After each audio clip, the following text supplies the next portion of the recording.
Hello students, आपका welcome है हमारे यूट्यूब चैनल टेक पावर में। तो स्टूडेंट्स, हमारा टॉपिक चल रहा था ट्रांसफार्मर। तो पिछली क्लास में हमने ट्रांसफार्मर के लॉसेस के बारे में पढ़ा था, यानी आयरन लॉसेस, कॉपर लॉसेस और इससे रिलेटेड कुछ हमने न्यूमेरिकल वैल्यू सॉल्व की थी। तो चलिए हम टॉपिक को आगे कंटिन्यू करते हैं। तो आज हम ट्रांसफार्मर में कूलिंग, टाइप ऑफ कूलिंग, कितने टाइप की कूलिंग होती है उसके बारे में जानेंगे, और कौन सी कूलिंग के लिए कितने केवी का ट्रांसफार्मर सही होता है, ये कितने केवी तक के ट्रांसफार्मर के लिए हम किस कूलिंग का यूज करते हैं, और कुछ इम्पोर्टेंट पॉइंट होंगे उनके बारे में डिस्कस करेंगे। ठीक है, जो डायरेक्ट सवाल वन लाइनर क्वेश्चन होगा जो डायरेक्ट आपका एग्जाम में आता है। चलिए,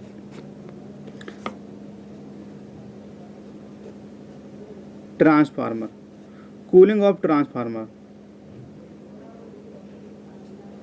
cooling of transformer. Cooling of transformer two types हो जाएगा। एक तो हो जाएगा आपका dry type transformer cooling, dry type transformer cooling, dry type transformer cooling हो जाएगा। नंबर दूसरा आपका हो जाएगा oil immersing cooling, oil immersed cooling. Dry type transformer cooling, oil immersing cooling, two type हो गया। ठीक है, आप क्या करेंगे,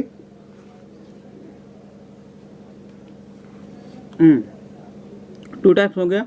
अब जो ये ट्रांसफार्मर आपका होगा इसको ड्राई टाइप कूलिंग बोलते हैं, यानी ईयर कूलिंग हो जाएगा ये। तो इसको हम यूज़ करेंगे 25 kVA, है ना। जो एयर नेचुरल कूलिंग होगा उसको 25 kV तक हम यूज करेंगे।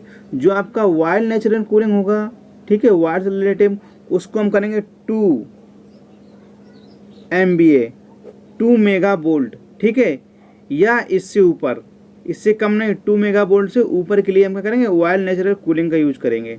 ठीक है, तो अब इसमें कुछ पॉइंट होते हैं कि कौन कौन सा ट्रांसफार्मर, ठीक है, वायरिंग के लिए यूज करते हैं। तो इसमें देखो, नंबर 1 आ जाएगा आपका इसमें, जैसे मतलब आपका वायल है तो इसमें एयर नेचुरल कूलिंग आपका यहाँ पे एक आया, एयर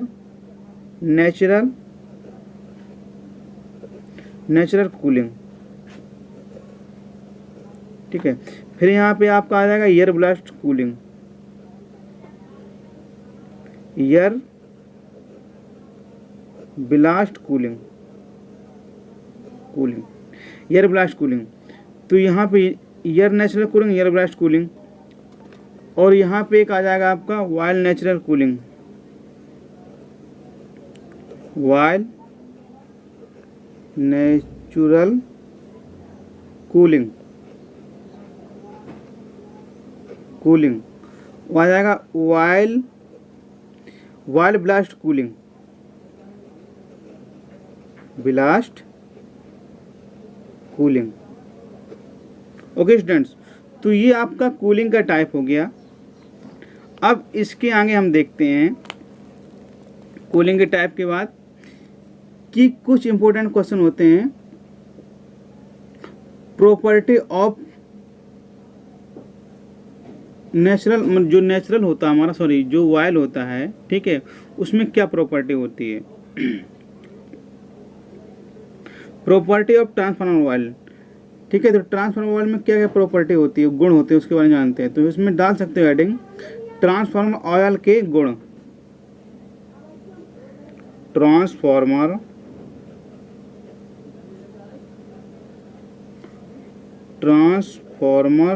ऑयल के गुण, ठीक है। तो जैसे जानते हो आप कि ट्रांसफार्मर जो ऑयल होगा, सर्वप्रथम उसमें नमी नहीं होनी चाहिए। अगर नमी होगी उस ट्रांसफार्मर ऑयल में तो ट्रांसफार्मर ऑयल आपका खराब हो जाएगा। जैसे कि देखो, आप जानते हो जो ट्रांसफार्मर ऑयल होता है वो ट्रांसफार्मर वाइंडिंग के लिए, ठीक है, क्या इंसुलेटर कार्य करता है, ठीक है, और कूलिंग कार्य करता है। तो दोनों का कार्य कौन सा करता है, इंसुलेट भी करेगा और कूलिंग भी करेगा। तो इससे क्या हुआ कि अगर उसमें नमी जाएगी तो उसकी जो डाइलेक्ट्रिक स्ट्रेंथ होती है वाल की वो वीक हो जाएगी। जब वाल की डाइलेक्ट्रिक स्ट्रेंथ वीक हो जाएगी तो वो वाल हमारा ख़राब हो जाएगा, है ना। ना तो वो सही से कूलिंग कर पाएगा और ना सही से इंसुलेट कर पाएगा बॉन्डिंग को, ठीक है। तो इसीलिए इस वाल को हमें मॉइस्चर यानी नमी से बचाने की बहुत आवश्यकता होती है, यानी इसके संपर्क में नमी ना आ पाए, ठीक है। तो नंबर 1 पॉइंट यहाँ से आपका बन जाएगा नंबर ट्रांसफार्मर में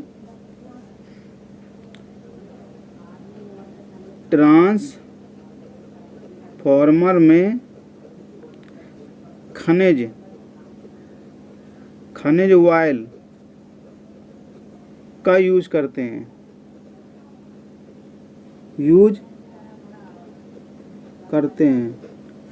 ट्रांसफार्मर ऑयल में किसका यूज करते हैं? खनिज ऑयल का यूज करते हैं, ठीक है। अब ये तो खनिज, अब ट्रांसफार्मर का फ्लैश पॉइंट होता है, कितना होता है? ट्रांसफार्मर का जो आपका फ्लैश पॉइंट होगा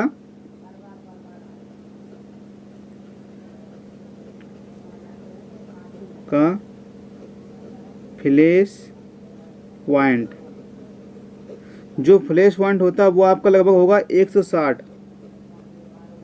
डिग्री तक होता है, ठीक है। और इसका डाइलेक्ट्रिक स्ट्रेंथ कितना होता है? ट्रांसफार्मर का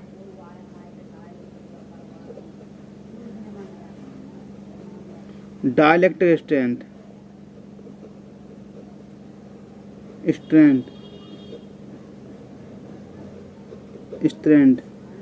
डाइलेक्ट्रिक स्ट्रेंथ लगभग इसका होगा 95 kV पर mm,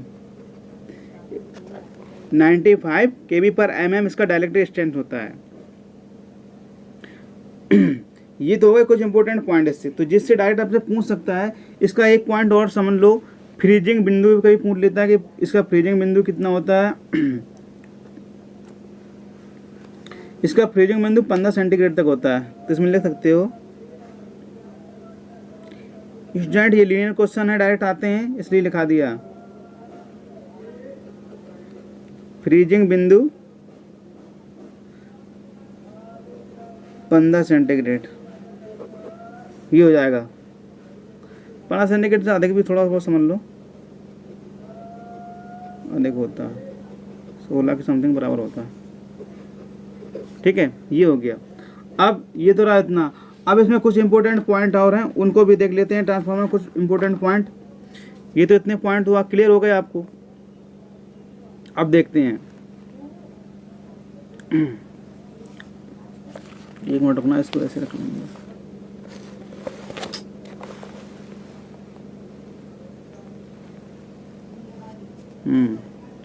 ट्रांसफार्मर में इंपॉर्टेंट पॉइंट तो डाल सकते हो हेडिंग, ट्रांसफार्मर में कुछ मुख्य बिंदु, ठीक है। इसमें कुछ मुख्य बिंदु है ट्रांसफार्मर में, वो क्या क्या हैं उनको भी देखते हैं। हाँ, जैसे मैंने बताया था, अगर ट्रांसफार्मर ऑयल आपका नमी के संपर्क में आता है तो उसमें क्या हो जाएगा, उसकी डाइलेक्ट्रिक स्ट्रेंथ वीक हो जाएगी। और डाइलेक्ट्रिक स्ट्रेंथ अगर वीक हुई तो समझ लो वो आपका ऑयल क्या हुआ, बेकार हो गया। जिसमें पॉइंट बन जाएगा आपका एक, तेल की नमी द्वारा तेल की डाइलेक्ट्रिक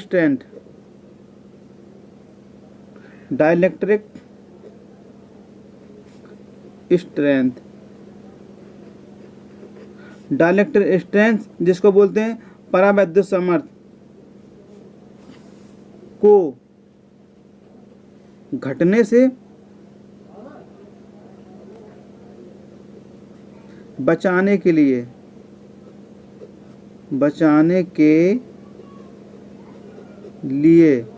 घटने से बचाने के लिए ब्रीदर का प्रयोग करते हैं। किसका करते हैं? ब्रीदर का यूज करते हैं, यूज करते हैं। जो ट्रांसफार्मर ऑयल होता है उसको नमी न पहुंचे उसमें, उसके लिए हम ब्रीदर का यूज करते हैं। ब्रीदर क्या होता है, एक तरह से सिलिका जेल के रबे होते हैं, टुकड़े होते हैं, ठीक है। तो उनका करते हैं रबों को, एक ट्रांसफार्मर आपने कभी देखा होगा तो वहाँ बाहर जो है एक डिब्बा से बना होगा, ठीक है, और उसके संपर्क में कुछ वायल रहता है, ठीक है। तो जैसे कि अगर नमी होगी तो जो ब्रीदर के टुकड़े रखे होते हैं उस डिब्बे में, तो टुकड़े क्या होते हैं उनका कलर वैसे जब वायल में मॉइस्चर नहीं होता ना तब वो आपका ब्लू कलर होता है। जब वाल में मॉइस्चर आ जाएगा तो उन रबों का कलर कैसा हो जाएगा, उनका कलर आपका गुलाबी हो जाएगा, ठीक। तो इससे हम समझ जाते हैं कि वायल में मॉइस्चर है, ठीक है, और ये मतलब ये वायल कुछ क्या हुआ, खराब सा हो गया है, ठीक है। तो इसके लिए इसको जानकारी रखते हैं। अब देखिए, तो इसमें सूक्ष्म अवस्था लिख सकते हैं, इसमें एक पॉइंट बन जाएगा यहाँ पे क्या बनेगा, यहाँ से बन जाएगा सूक्ष्म अवस्था में। ये क्वेश्चन आता है कि सिलिका जेल का कलर कैसा होता है सूक्ष्म अवस्था में, और जब नमी एब्जॉर्ब कर लेता है तब कैसा होता है, ठीक है। तो इम्पोर्टेंट क्वेश्चन है सूक्ष्म अवस्था में, सूक्ष्म अवस्था में, ठीक है, सिलिका जेल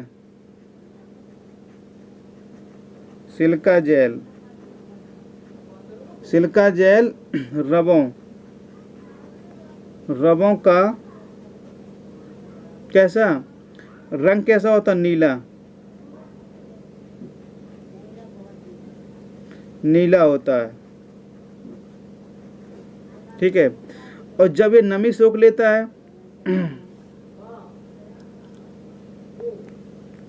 नमी सोखने के बाद इसका रंग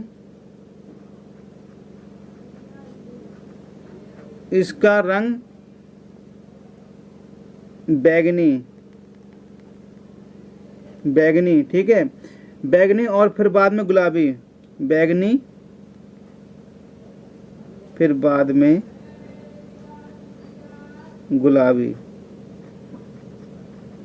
गुलाबी होता है। ये डायरेक्ट सवाल आता है, आप एग्जाम देने जाएंगे कंपटीशन का तो भी आएगा कि जो सिलिका है अगर वो सूखा तो कलर कैसा होगा, उसका कलर ब्लू होता है, जो नमी एब्जॉर्ब कर लेगा तो कलर कैसा होगा, मतलब गुलाबी होगा और बैगनी हो जाता है फिर बाद में, ठीक है। तो क्वेश्चन आपका बहुत इंपॉर्टेंट है, यहाँ से इसको ध्यान में रखिएगा। अब देखिए, जो आपका रेडिएटर होता है, रेडिएटर, तो उसको हम यूज़ करते हैं किस लिए, कूलिंग करने के लिए हम रेडिएटर का यूज़ करते हैं। चलो ये कोई इंपॉर्टेंट क्वेश्चन नहीं है, इससे कुछ होता नहीं। हाँ देखिए, ये जरूर इंपॉर्टेंट है, एक पॉइंट इनको समझिए कि जो हमारा ट्रांसफार्मर होता है, ट्रांसफार्मर रखने के लिए कोई टैंक होता है, जो ट्रांसफार्मर को जिस टैंक में रखते हैं उस टैंक का नाम क्या होता है, ठीक है। तो उस टैंक को MS शीट बोलते हैं, यानी माइल्ड स्टील, ठीक है। तो यहाँ से क्वेश्चन आपका पॉइंट बन जाएगा, ट्रांसफार्मर का टैंक,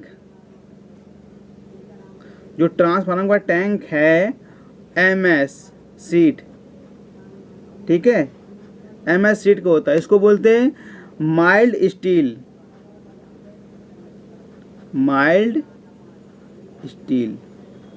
क्या बोलेंगे, इसको बोलेंगे माइल्ड स्टील, है ना। ये किसका बता, माइल्ड स्टील नरम इस्पात का बना होता है, ठीक है। तो ये आपका क्वेश्चन यहाँ से इंपॉर्टेंट हो जाएगा। अब देखिए, एक क्वेश्चन और होता है, जब हम ट्रांसफार्मर की कोर को बनाते हैं, जो कोर होता है ना, तो कोर में हमको ऐसा मटेरियल यूज करना चाहिए जिससे कि वहाँ पे लॉसेस वगैरह कम से कम हो, ठीक है। लॉसेस कम होंगे तभी तो अच्छा होगा, और हमारा जो फ्लक्स होता है इजीली सेटअप हो सके, ऐसे मटेरियल का यूज करते हैं। तो एक मटेरियल हमारा इसमें जो ट्रांसफार्मर की कोर बनाते हैं तो उसमें क्या होता है, cold rolled grain oriented steel होता है, ठीक है। तो ये मटेरियल एक ऐसा मटेरियल है जिससे लॉसेस वगैरह कम से कम हो जाते हैं, उसमें इसका यूज़ करते हैं कोर के। ठीक है, तो इसमें लिख सकते हो पॉइंट, ट्रांसफार्मर में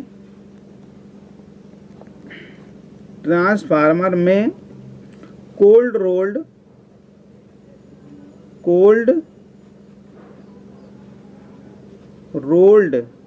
ग्रेन ओरिएंटेड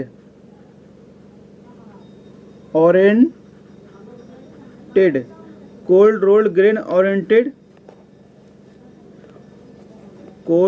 ग्रेन ओरिएंटेड है ना, स्टील का यूज करते हैं।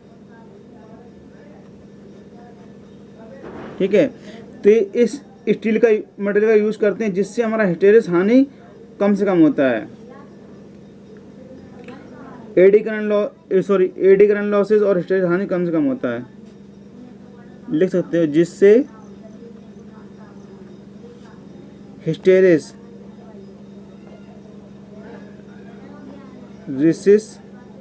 लॉस और एडी करंट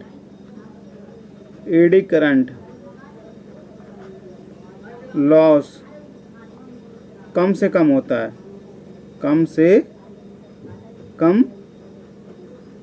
है, ठीक है। अगर इस मटेरियल का यूज करेंगे तो हिस्टेरिस लॉस और एडी करंट लॉस हमारा क्या होता है, कम से कम होता है। इसके लिए हम इसको cold rolled grain oriental steel का यूज करते हैं। ठीक है स्टूडेंट्स, अब देखिए ट्रांसफार्मर का यूज़ कैसे करते हैं, कहाँ यूज़ करते हैं। कभी कभी ये भी क्वेश्चन आ जाता है, बहुत से बच्चों को पता नहीं होता कि कौन ट्रांसफार्मर कहाँ से यूज़ किया जाता है। ठीक है, तो ये भी बहुत इंपॉर्टेंट क्वेश्चन है, इसको भी ध्यान रखिए। चलिए इसको बता देते हैं आप लोगों को। देखिए 3 फेज ट्रांसफार्मर का उपयोग, मान लो आपका हेडिंग हो गया यहाँ पे 3 फेज ट्रांसफार्मर का उपयोग ये हो जाएगा। ठीक है, तो 3 फेज ट्रांसफार्मर का उपयोग कैसे करते हैं। देखिए इसमें कुछ कनेक्शन होते हैं, मतलब कभी कभी बाइंडिंग हम स्टार में कर देते हैं, स्टार डेल्टा में कर देते हैं, डेल्टा में कर देते हैं। ठीक है, और डेल्टा स्टार में कर देते हैं। यानी हम बाइंडिंग को 4 टाइप से यूज़ करते हैं। ठीक है, ट्रांसफार्मर में हम बाइंडिंग को 4 टाइप से यूज़ करते हैं। तो नंबर हम देखते हैं स्टार और स्टार, ये हो जाएगा। ठीक, इसको वैसे भी लिख सकते हैं स्टार। ठीक है, स्टार टू स्टार। ठीक है, ये हो गया स्टार टू स्टार। अब इस वाइंडिंग का यूज़ करने से क्या होता है कि अगर हम इस वाइंडिंग को यूज़ करते हैं तो इसमें हार्मोनिक जो लॉसेस होता है वो ज़्यादा होता है, और इसके लिए हमें एक्स्ट्रा एक वाइंडिंग यूज़ करनी पड़ती है जिसको टर्टरी वाइंडिंग बोलते हैं। उस वाइंडिंग का यूज़ करना पड़ता है। तो इस कनेक्शन का स्टार का हम बहुत ही कम यूज़ करते हैं, किसमें, ट्रांसफार्मर में। तो लिख सकते हो इस कनेक्शन का यूज मैं लिखा दे रहा हूँ आपको, इसीलिए लिखा रहा हूँ स्टूडेंट कि आप लोग भूलें ना इसको। ठीक है, नहीं समझा देता मैं आपको तो आप भूल जाते वैसे, इसलिए मुझको लिखाना पड़ रहा है। इस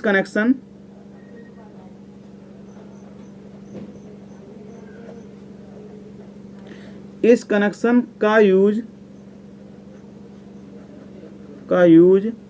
ठीक है ना के बराबर होता है,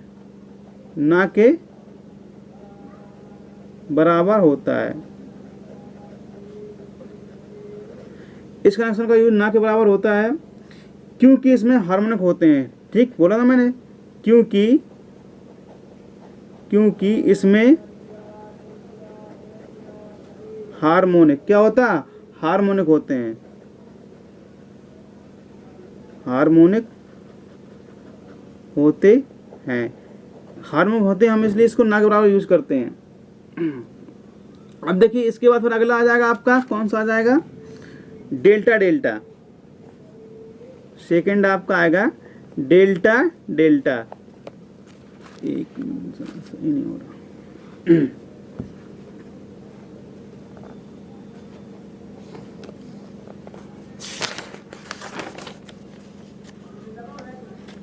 अब देखिए क्या आएगा हमारा यहाँ पे, हम इसको करते हैं डेल्टा डेल्टा।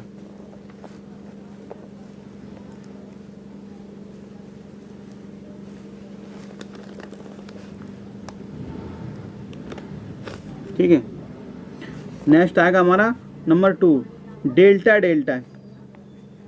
डेल्टा डेल्टा हो जाएगा हमारा, ठीक, तो इसको लिख सकते हैं delta two delta. Okay students, ठीक है, ये डेल्टा डेल्टा इसका उपयोग हम जैसे मतलब फैक्ट्री एक्ट्री वगैरह हुआ, ठीक है, जहाँ पे हाई वोल्टेज का यूज करना होता है, ठीक है, तो वहाँ पे हम इसका यूज करते हैं। ठीक है, ट्रांसफार्मर को डेल्टा डेल्टा ट्रांसफार्मर जो यूज़ करेंगे जहाँ पे आपकी हाई वोल्टेज होगी वहाँ यूज़ करते हैं। देख सकते हैं इसके लिए पॉइंट बनाकर कि फैक्ट्रियों में यूज़ करेंगे और किस में करेंगे, फैक्ट्रियों में, ठीक, 3 फेज सप्लाई वाला है ना, 3 फेज सप्लाई देने के लिए यूज करते हैं। ठीक है, यूज करते हैं जहाँ पे आपका हाई वोल्टेज की ज़रूरत होती है वहाँ पे डेल्टा डेल्टा ट्रांसफार्मर हम यूज़ करते हैं, सीधी सी बात ही हो जाएगी। ठीक है, अब आपका नेक्स्ट आ जाएगा एक, क्या आएगा, स्टार डेल्टा। स्टार डेल्टा इसको बोलेंगे star to delta, star to delta ये हो जाएगा आपका। स्टार टू डेल्टा हो गया ना। अब इसको करते हैं स्टेप डाउन एप्लीकेशन में यूज करते हैं। किस में करते हैं, स्टेप डाउन एप्लीकेशन में यूज करते हैं। देखो स्टेप डाउन के लिए यूज करते हैं जहाँ पे आपकी वोल्टेज को हाई वोल्टेज को लो वोल्टेज में करना होता है। जैसे आपको 33 kV 66 kV वोल्टेज हमको मिल रही है इनपुट में और हमको आउटपुट में कम वोल्टेज भेजना है, तो हम क्या करेंगे, इसको स्टार डेल्टा ट्रांसफार्मर को यूज करेंगे। ठीक है, यानी हाई वोल्टेज को लो वोल्टेज में कन्वर्ट करता है। ठीक है, इसके लिए यूज करते हैं। अब अगला देखिए, एक और लास्ट है डेल्टा स्टार। ठीक, तो इसमें डेल्टा टू स्टार। ठीक, डेल्टा टू स्टार हो गया। अब ये इसको करते स्टेप अप एप्लीकेशन में यूज करते हैं। किसमें, स्टेप अप, तो लिख सकते हो स्टेप अप एप्लीकेशन।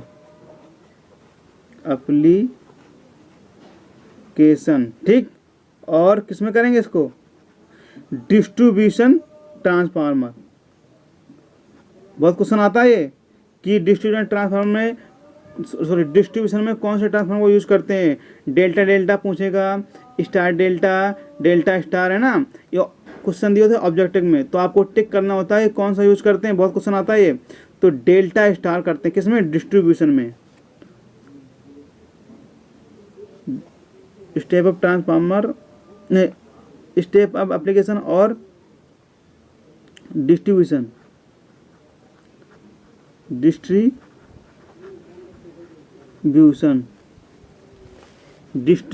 ठीक है, डिस्ट्रीब्यूशन ट्रांसफार्मर में यूज करते हैं।